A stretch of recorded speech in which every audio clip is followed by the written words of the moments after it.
Mahakama Kuu ya Tanzania masjala ndogo ya Dar es Salaam imetupilia mbali maombi ya upande wa Jamhuri ya kutaka kuwepo kwa ushahidi wa nyongeza katika kesi ya uhaini ambayo inamkabili mwenyekiti wa Chadema Tundu Antipas Lissu.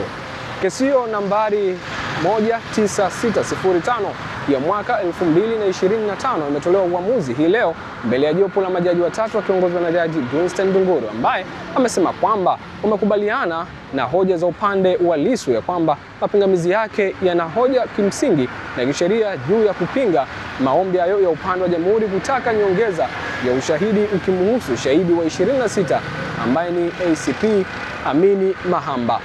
Upande wa Jamhuri uliwasilisha maombi hayo Februari 18 ya mwaka huu 2026 wakiomba mahakama ya kwamba kuwepo kwa ushahidi wa nyongeza ambao ni muhimu katika hatua yao ya ushahidi.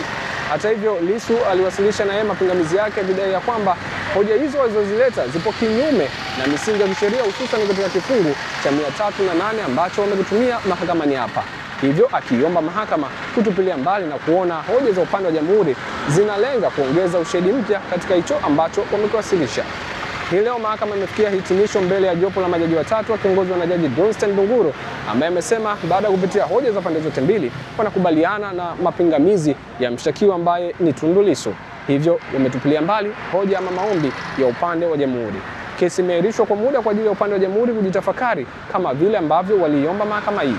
Mimi naitwa Nikandaba, tungane kwa ripoti zaidi.